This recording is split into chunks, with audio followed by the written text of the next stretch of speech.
ታስሯል በሚል ዜና ሰው አስደነገጡ። እኔም ደንግጫለሁ። ታስሬ እንደው ብዬ ዙሪያዬን አይቻለሁ። እግሬ እንቀሳቀሳል። ቢጫ ቱታ አለበስኩ።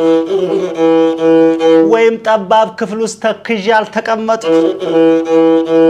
ሁሉ ነገር አለ፣ አልታሰረም እጄ። ለካ እስር ቤት ያሉት ሀገር ነው ወዳጄ።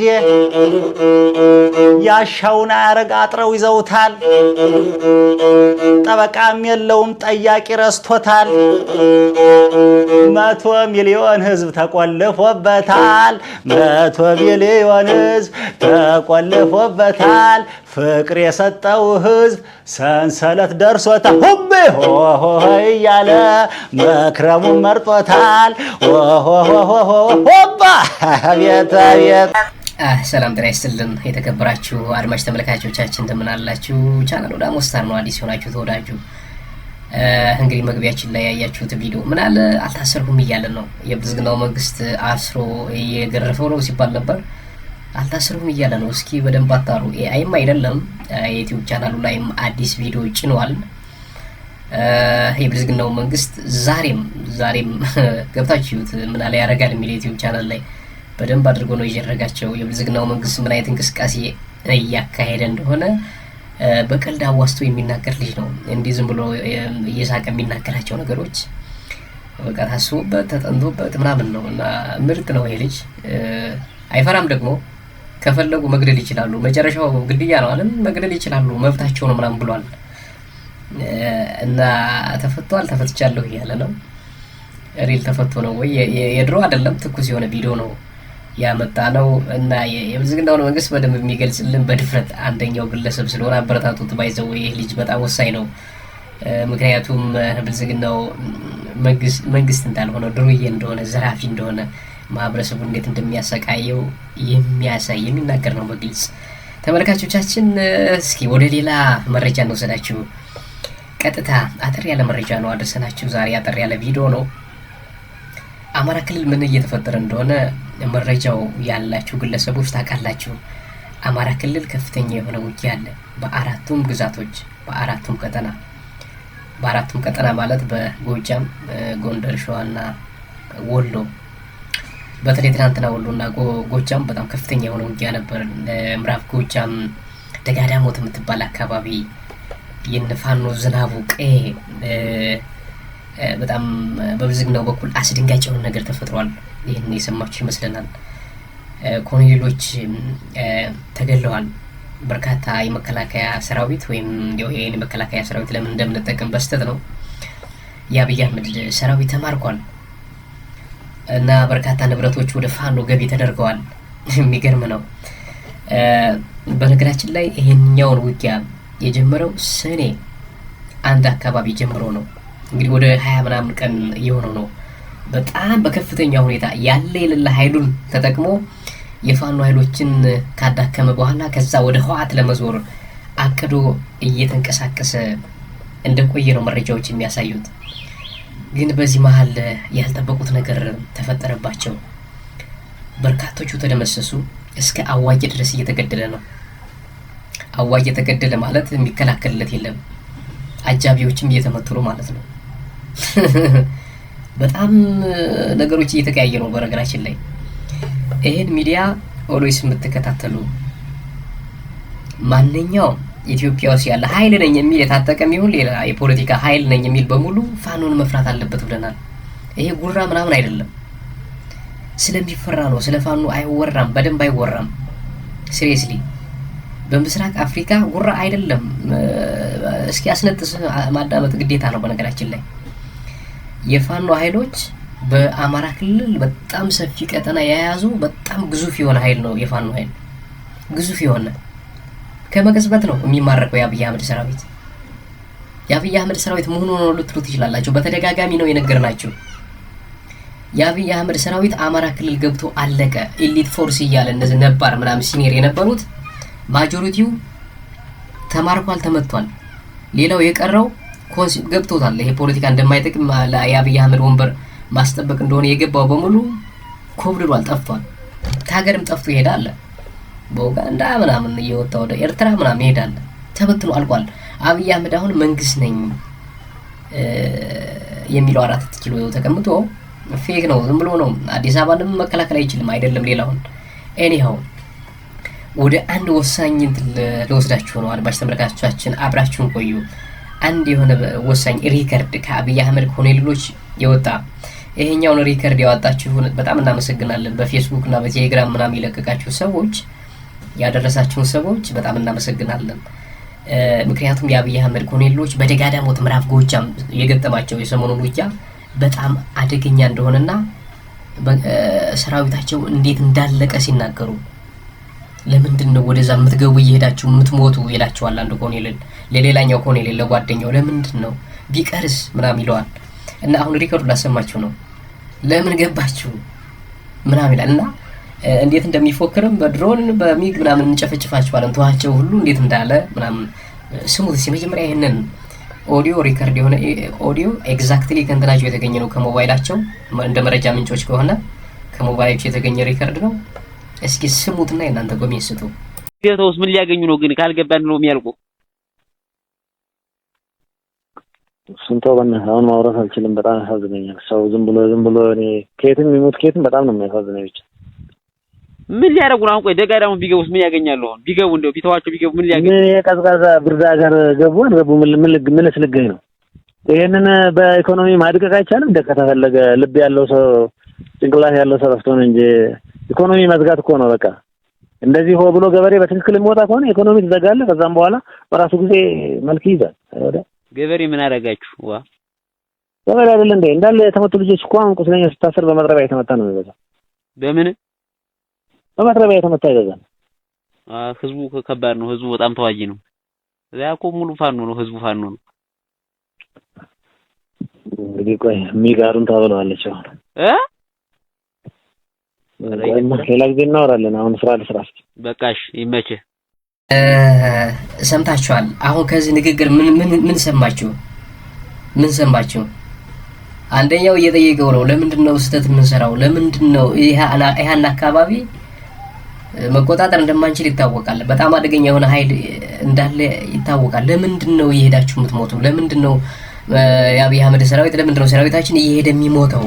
ለምንድን ነው ወደዛ የምንሄደው እያለ ነው አንደኛው ይናገራል። ሰምታችኋል። ሌላኛው ደግሞ ማህበረሰቡ ከፋኖ ጋር እንዴት እንደወገነ ይናገራሉ። ገበሬው እኮ ሁሉ ፋኖ እኮ ነው ይላል።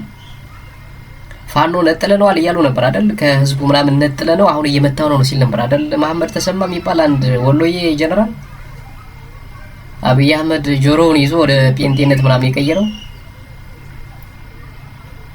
ነጥለነዋል አሁን ብቻውን ነው ሲል ነበር። ገበሬውን ነው ያልቻልነው ኢንዳይሬክትሊ ምን ማለት ሚኒሻውን ማለት ነው። ሚኒሻ ተገልብጦ ከፋኖ ጋር ነው በነገራችን ላይ አብዛኛው ሚኒሻ። ሰምታችኋል ምን እንዳለ መጨረሻ ላይ ተስፋ ቆርጧል። ዋይዘው እግረኛ አማራ ክልል ገብቶ የፋኖ ኃይሎችን ደምሶ ማርኮ ምናምን ያሳየበትን ይሄን 3 አመት አይታችሁ ታውቃላችሁ?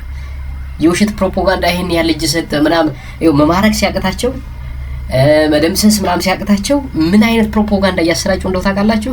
ይሄን ያክል እጅ ሰጠ ምናምን እጅ የሰጡ ናቸው። ቢደመስሱ ማንችላቸው አይቻሉም እኮ ፕሮፓጋንዳ ይኸው ተደመሰሰ ምናምን እያሉ ይሄን ያክል ለምሰና ምናምን ይላሉ እኮ። ኔቨር ኤቨር። አደገኛ ነው የፋኖ ውጊያ፣ በጣም አደገኛ ነው። አብዛኛውን ጊዜ ደፈጣ ነው የሚጠቀመው። ደፈጣ ሳታስብ ክው የሚያደርግ ምት ነው የሚመጣ፣ መብረቃዊ ምት ነው የሚመጣ። መንቀሳቀስ አይቻልም ከአንድ ቦታ ወደ ሌላ ቦታ። እና ከሁለቱ ኮሎኔሎች የስልክ ልውውጥ ምንድነው የተረዳችሁ? የአብይ አህመድ እግረኛ እንደፈረሰ፣ የአብይ አህመድ እግረኛ ለውጊያ እንደማይጠቅም መደምደም ይቻላል ከዚህ ንግግራቸው። ተስፋ እንደቆረጡ መጨረሻ ላይ ምንድነው ያለ ተናዷል። ይሄኛው ቆይ በሚግ እንላቸዋለን ምናምን አይታችኋል። ለምን ህዝብ ምናምን ይላል ያኛው በሚግ ነው እንትን ምላቸው ዲስማች አይታችኋል። ህዝብ ነው እንዴ ምናምን ይላል።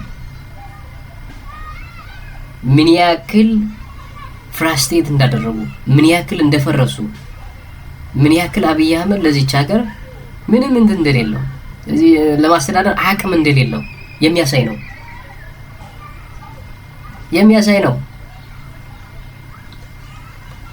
ስለዚህ መከላከያ አሁንም ወጣቶችን እያሰለጠነ ነው ተብሏል።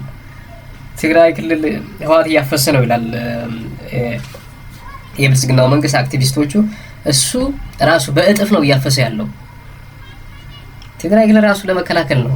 የፕሪቶሪያ ስምምነት አልፈጽም ምናምን አልክ፣ እያደራጀ ነው ወጣቱን እንደገና። አንተ ራሱ እያፈስክ ነው። ከአዲስ አበባ ከኦሮሚያ ክልል ከተለያዩ አካባቢዎች ህፃናትን እያፈሱ ህፃናትን የአብይ አህመድ ስልጣን እንዲቆይ በተደጋጋሚ እየወጡ የሆነ እንትን ያወራሉ። የለም ኔቨር፣ እንደዛ አይደለም። ይሄ አሁን ከኮኔሎች የወጣው የስልክ ቅጅ በጣም ወሳኝ የብልጽግና ምን እንደሆነ ሰምተናል እኮ። አሁን የተለያዩ ዜናዎች እኮ የተነገሩ ነው። ጀነራሎች እርስ በራሳቸው ወደ ራሳቸው ብሔር እያደሉ እንደሆነ ሰምተናል። የራሳቸው ብሔር እያደሉ ነው በጣም በከፍተኛ ሁኔታ። ሰሞኑንም እኔም አንተም በተለያየ መልኩ የደረሰንን መረጃ ለህብረተሰቡ ማካፈላችን ይታወሳል። በተለይ መከላከያ ሰራዊቱ ቁመናው ምን ይመስላል በአሁኑ ሰዓት አብይ አህመድ ራሱንም በተለይ በጣም የቅርብ ከሚላቸው በስተቀር ማመን የማይችልበት ሁኔታ ላይ መድረሱን በከፍተኛ የስጋት ውስጥ እንዳለ ነገ ከነገ ወዲያ ሊፈጠር የሚችለውን አይታወቅም። ያኮረፉ ጀነራሎች አሉ። አሁን ደግሞ ነገሩ እየጠበበ መጥቶ በራሱ ዙሪያ ያሉትንም ማመን በማይችልበት ሁኔታ ብዙዎችን በጥርጣሬ እየተመለከተ የስጋት ዳመና እንዳንዣበበ ነው የሚነገረው። በተለይ መከላከያ ሰራዊቱ በየጊዜው በአውደ ግንባሮች መሸነፉ ይሄ ዝም ብሎ የመጣ አይደለም፣ ሴራ አለ። በሴራ ነው ጀነራሎች እየተያዙ ያሉት እየተገደሉ ያሉት። በተለያየ መልኩ መስመራዊ መኮንኖችም እንደዚሁ የሚጠለፉት በሴራ ነው። የዘር በተለይ የዘር ጉዳይ ሰራዊቱ ውስጥ ገብቶ በከፍተኛ ሁኔታ እያመሰው እንዳለ ነው። አብይ አህመድም ነገሩ እያሰጋው ስለሆነ በጣም የሚቀርቡትን ከዘር ማንነትም ባሻገር እንደው ወደ ሰፈርና መንደር ሁሉ ገብቶ በዙሪያ ያሉትን ሰዎች ብቻ የሰበሰበበት ጊዜ ላይ ነው ያለውና እንደዚህ አይነት በስጋት ያለ ስርዓት ነው እንግዲህ አዲስ መንግስት መሰረታለሁ ብሎ ለመስከረም እየተዘጋጀ ያለው። እንደው በዚህ ከወታደሩ ጋር በተያያዘ አብይ አህመድ የማይድን በሽታ ጋር ነው እየታገለ ያለው። መከላከያ ሰራዊቱ በአጠቃላይ ስርዓቱን ሊፈውሰው ሊያድነው የሚችል አይደለም። እንዲሁ አመርቅዞ በራሱ ጊዜ ሊሞትም ይችላል፣ ወይም ደግሞ የተባበረ የህዝብ ኃይል ሊጥለው እንደሚችል ምንም ጥርጥር የለውም።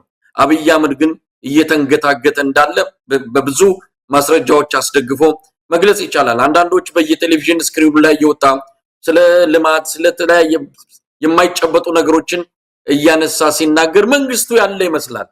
እውነት ያለው የአብይ አህመድ ስርዓት በኢትዮጵያ መገናኛ ብዙሃን ስክሪን ላይ ብቻ ነው። መሬት ላይ በብዙ መልኩ እየደቀቀ የመጣ እንደሆነ ማሳያዎችን በደንብ መግለጽ የሚቻል ጉዳይ ነው። ለማንኛውም ከወታደሩ አንፃር አሁን መረጃዎች እየመጡ ነው። ግን የአብይ አህመድ እድል ዕጣ ፈንታ ምንድነው?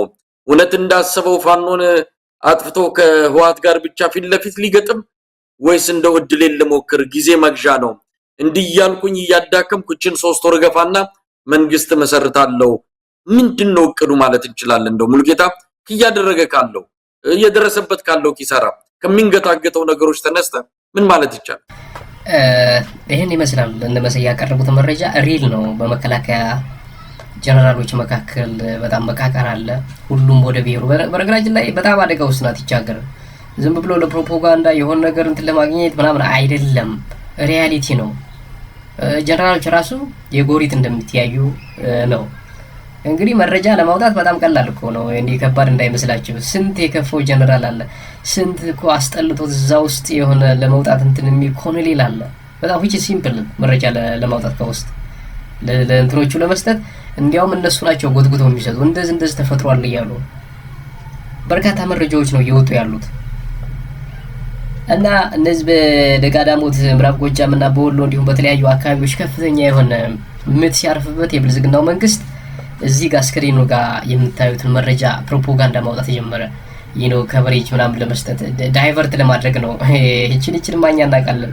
ይችን ሙድ ለጋሽ ማሙድ ነው የሚባለው ጽንፈኛው ቡድን ምናምን ሊደርስ የነበረውን መሳሪያ ተተኳሽ በቁጥጥር ስር አውለናል ምናምን ነው የሚለው። ያው ገብታችሁ አንብቡት። በሱዳን አቅጣጫ ወደ መተማ ምናምን የራሳቸውን እንትን ነው እዚህ ጋር አንስተው ምናምን የለጠፉት ባይዘው የራሳቸውን እንደዚህ አይነት ከቨሬጅ ለመስጠት ያኛውን ለማደብዘዝ ኔቨር ልትባል ነው ኔቨር። ሌላም አላቸው ጥይት እየሸጥን ነው ምናምን ጥይት እየሸጥን ነው ኤክስፖርት ማድረግ ጀመርን ብሏል አብይ አህመድ። አይታችሁ ከሆነ ዜና ምናምን እዚህ ጋር ማምጣት ይችላለሁ። ጥይት ምናምን ወደ ውጭ ኤክስፖርት ለማን ኤክስፖርት ምታደርግ? ለራሽያ ለዩክሬን ነው? እንዲሁ በጣም እኮ እንዴት ነው ግን የሚያውን ማለት እንዴት ነው የኢትዮጵያን ሕዝብ ግን የሚንቁት? ለማን ነው ኤክስፖርት ያደረክ ነው? ለኬንያ? ኬንያ ምን ያደርግላታል? ኬንያ በጭራሽ ጥይት አትቀበልም። ለማን? ለቻይና ንገረን እንጂ በትክክል ለማን ነው ኤክስፖርት ያደርጋችሁ? ሲሪየስሊ በጣም ይሄ የግሪሳ እንዳል በሙሉ የብልጽግና ግሪሳ ደጋፊ ነኝ የሚል በሙሉ እንዳለ በቃ እየተቀባበለው ነው። በቃ ኤክስፖርት እያደረገች ነው ጥይት። እንትን እኮ ነው በዛ በአማራ ክልል ሲመጣ በደንብ አድርጎ ሲረቀጥ ኮሎኔሎች ሲሞቱ ሞታቸው ሁሉ እንዳይሰማ የውሻ ሞት እንዲሆን የአይጥ ሞት እንዲሆን አይታ ይሄው የምታዋጋ በሙሉ ዚስ ማች ነው ያንተ ሞት እንዳይነገር እንዴት እንደሚሸፋፍን የብልጽግናው መንግስት ተመልከት። እምሰማ ኮሎኔል ነኝ ምናምን ነኝ የምትል የሆነ መሬት ሰጥቶ ምናምን አሁን ትተው ለምትሄድ ህዝብ እንዲህ ከሚጠላችሁ ይሄው በዚህ መልኩ መሞታችሁ እንኳን ሳይናገር ላለመናገር እንዴት እንትን ለመሸፋፈን ጥረት እንዴት እንደሚያደርጉ ኤክስፖርት እያደረግን ነው። ለማንጋ የተፈራርመህ ለምን ለኬንያ ከሆነም ወይ ለሱዳን ከሆነም ልትቀይር ነው፣ ልዋጭ ልታመጣ ነው። የክላሽንኮፍ ከሆነ አንተ የስናይፐር ወይ የሆነ ነገር ጥይት ፈልገህ ነው የሚሆን በእርግጠኝነት ማለት ነው እንጂ አንተ ተርፎ አይደለም ኤክስፖርት የምታደርገው። እንተዋወቃለን። ይችን ነገር ተው። ምንም ኔፓ ነው ችስታ ነው። አሁን የለውም። እንዴት የሀገሪቱ ፕሮጀክት ቀጥ ብሎ 100% ቆሞ እኮ ለጦርነት እያዋለ እኮ ነው። የኢትዮጵያ ህዝብ ግን በጣም የዋህ እኮ ነው። የሀገሪቷ የጤና የመንገድ ምናምን ኢንፍራስትራክቸር በሙሉ ይሄ ለማህበረሰቡ አገልግሎት የሚሰጡ ተቋማት በሙሉ መሰራት ሲኖርባቸው መገንባት ሲኖርባቸው ሙሉ በሙሉ ቀጥ ብሎ ቆሞ ለጦርነት የሚያውል መንግስት እንዴት የኢትዮጵያ ዝም ብሎ ሊያይ ይችላል? አሁን ደግሞ እንደዚህ ጥይት ኤክስፖርት እያደረጉ ነው ምናምን እያለ የውሸት ፕሮፓጋንዳ የውሸት ያንተን ኤክስፖርት ማንም አይቀበልም። ባይዘው ለኬንያ እንዳትል ኬንያም ይሄ ጦርነት የዘመነች ናት። ባይዘው ኬንያ እኮ ያደገች ሀገር ናት። እንዲህ ከኬንያ ጋር ምናምን አትፎካከር። በጣም ዘመናዊ ናቸው ኬንያዎች። እንደ የሰገጤ ምናምን በሰገጤ አይደለም እየተመራ ያለ ሀገራቸው። የኛ እኮ ከየት የመጣ ኋላ ቀር መንግስት እንደመጣ እኮ በጣም እኮ የኢትዮጵያ ህዝብ መከራው በጣም እኮ ነው የሚያሳዝነው። የኢትዮጵያ ህዝብ እንደዚህ አይነት ወሮ በላ የሆነ ቡድን ኢትዮጵያን ተቆጣጥሮ በተለያየ ፕሮፓጋንዳ ደግሞ ለመያዝ አንተ ጥይት ኤክስፖርት አደረግ ካላደረግ ምን ያደርግልናል? ዞሮ ልተኩስ ነው አይደል? በዶላር ምንዛሪ ያገኘን እና የድሮን ቦምብ ልትገዛበት ነው። ኤክስፖርት ብታደርግ እንኳን ኢቭን ብታደርግ እንኳን ግን አልተደረገም። ስላልተደረገ ነው በጣም በአስተጣታችን ፈርመን እንትን ማለት እንችላለን። ይሄ ሪል ነው። ኤክስፖርት አልተደረገም። ማንን ነው የሚሸውዱ? በጣም ነው የሚገርመው መሳቂያዎች።